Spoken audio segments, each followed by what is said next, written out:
एकमात्र देश जिसने डायरेक्ट इजराइल को आज तक किसी ने हिट किया तो ईरान ने किया। ईरान यहाँ से जब मिसाइल मारा ना यहाँ से, तो अरब मार के रस्तों में से गिरा दिया, सऊदी अरब मार के गिरा दिया, और यहाँ से कतर मार के गिरा दिया, समझा गया, रस्तों मार के गिरा दिया। और जो नहीं गिरा पाए फोन करके बता दिया। इसके पास टेक्नोलॉजी है, लेकिन अमेरिका ने इनकी अर्थव्यवस्था तोड़ रखा है अरब के कहने पर। अरब के पास सब कुछ है दिमाग छोड़ के। ये लड़ाई है ही नहीं है वो फिलिस्तीन और इजराइल वालों की, ये लड़ाई इसकी है। तुम्हारा खून नहीं खोलता है, हम तुम्हारे साथ है, जाके दंदे मार देगा, मार के इजराइल पलित कर देगा, बस शांति से बैठ जाएगा। और यार हम क्या कर सकते हैं।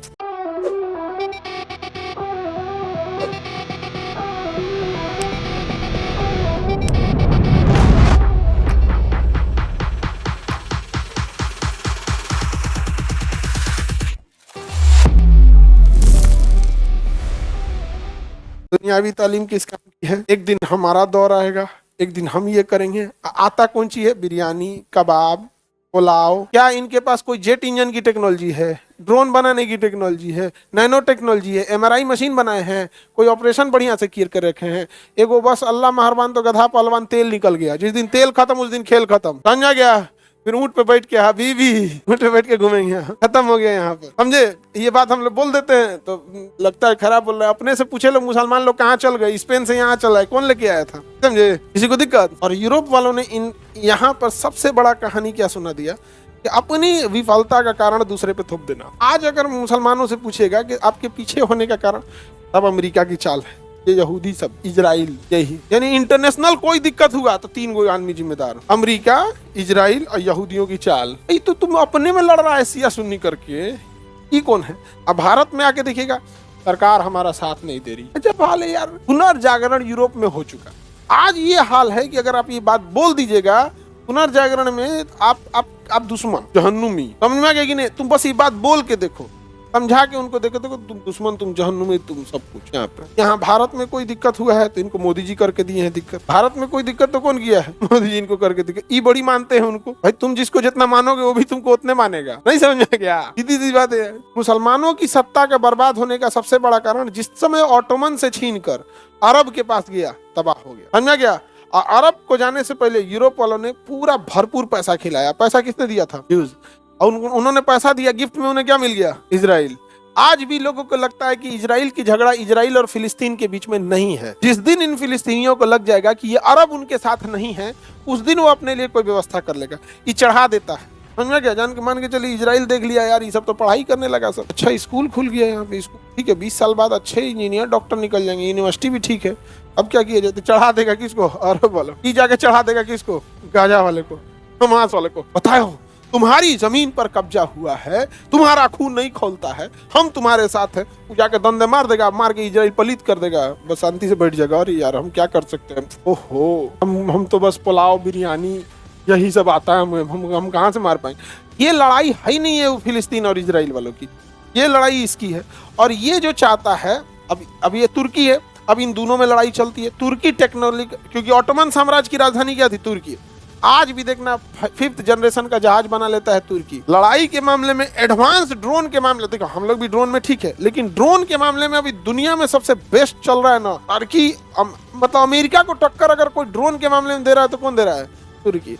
अब दिक्कत हम लोग के लिए चुट्टा हम लोग के खिलाफ रहता है, तो हम लोग के क्या रहता है? खिलाफ रहता है। अभी चाइना को, पाकिस्तान को भी ड्रोन दिया था, तो भारत ना उसके ड्रोनवा चलाने वाले ऑपरेटर पे मार दिया, कहा तो ड्रोन को नहीं मारेंगे, चला कौन रहा है ओकरे मार देंगे। तो भाई आप कितनों डेवलप हैं। ये भारत की संस्कृति रही है कि किसी के तकनीक या किसी के शिक्षा का हम लोग कद्र करते हैं, भले दुश्मन है तो मारेंगे, इस बात का है नहीं है। हमारे यहाँ तो भगवान राम जी भी जब रावण का वध किया था तो अपने खुद के भाई को कहा था कि जाके शिक्षा ग्रहण कर लो। ये सांस्कृतिक प्रभाव पड़ता है यहाँ पर। तो तुर्की का डेवलप होना हमारे लिए अच्छा नहीं है। तुर्की में जब भूकंप आया था, हमने कितनी मदद किया था ये करने के लिए कि वो थोड़ा सा रिश्ते नॉर्मल हो जाए, लेकिन पाकिस्तान हो जाते हैं यहाँ पे, समझ में गया? अब इन दोनों में झगड़ा चलता है। मुसलमानों का असली लीडर कौन? ये कहता है कि अगर कोई पढ़ा लिखा मुसलमान होगा तो याद करेगा कि ऑटोमन साम्राज्य ये था। तो सऊदी कहता है कितना पढ़ ले है, हम ही को लोग लीडर मानेंगे। तो अरब का क्या कहना है? कितना पढ़ ले है, लीडर तो हम ही को मानेंगे। अभी भी देखिएगा, एक नॉर्मल इन जनरल लगता है कि अरब ही क्या है? मुसलमानों का leader, but is not leader, culprit, समझ में गया कि नहीं? अब इन दोनों के बीच में उभरा ईरान। अब ईरान निकला शिया। ईरान क्या निकल गया? शिया। ये हैवी भी ताकतवर है। देखें एकमात्र देश जिसने डायरेक्ट इजराइल को आज तक किसी ने हिट किया तो ईरान ने किया। ईरान यहाँ से जब मिसाइल मारा ना, यहाँ से तो अरब मार के रस्तों में से गिरा दिया, सऊदी अरब मार के गिरा दिया, और यहाँ से कतर मार के गिरा दिया, समझा गया, रस्तों मार के गिरा दिया। और जो नहीं नहीं गिरा पाए फोन करके बता दिया कि जा रहा है, खाली कर दो।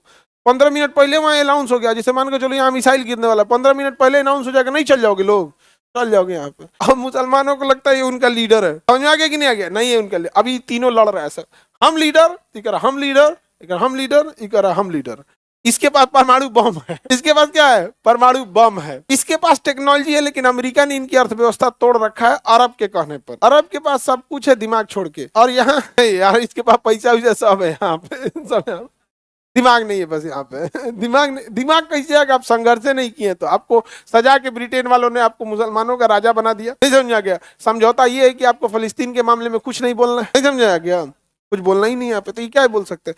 तुर्की हर मामले में थोड़ा डिपेंडेंट, मतलब इंडिपेंडेंट है हर चीज में, ठीक है, लेकिन भारत के लिए ठीक बात नहीं है तुर्की का डेवलप होना। समझ में आ गया कि नहीं आ गया?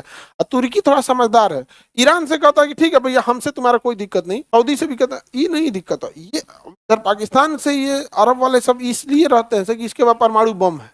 क्या है? परमाणु बम है, क्योंकि अभी जरूरत लगेगा तो काम आएंगे। पुनर्जागरण से फायदा हुआ कि नहीं जी यूरोप वालों को? बहुत फायदा। पुनर्जागरण कहाँ से चालू हुआ? अरब के पास क्या है? बिरयानी, मंदी। मंदी समझते हो? मंदी, हफ्सा। अरे वो इतना बड़का परात में चावल और उसमें एकदम या तो पूरा बकरा या पूरा ऊंट एक के साथ बना के खाते हैं। जिस जहाँ जो रहेगा वही खाते हैं। वहाँ बकरा से ज्यादा ऊंट खाता है, ऊंट नहीं तो दुम्बा। वहाँ भेड़ और बकरे के बीच की नस्ल होती है, बकरी टाइप की होती है, थोड़ी सी बड़ी होती है। सबका अपना अपना खाने का। नहीं समझ में आ गया? हमसे गुस्सा जाता है तो हम कहते हैं हमारा पुनर्जागरण हो गया है, उन्हीं के बाकी है, समझ तुम लोग। नहीं समझे? आगे बढ़े। Any problem? सर हमें लगता है कि आने वाले वक्त में अफगानिस्तान लीडर बनेगा। पैसा नहीं है ना, पैसा, बिना पैसा आप लीडर नहीं बन सकते, बिना पैसा के आप लीडर नहीं बन सकते। समझ में आ गया कि नहीं आ गया? ईरान के पास भी तो पैसा नहीं है ना। आने वाले वक्त में अमेरिका उसको यूज करने न दे, अलग बात है। देखो ईरान से हमें कोई दिक्कत नहीं है, ईरान हमारा अच्छा दोस्त है, ईरान कभी हम लोग का दुश्मन नहीं रहा।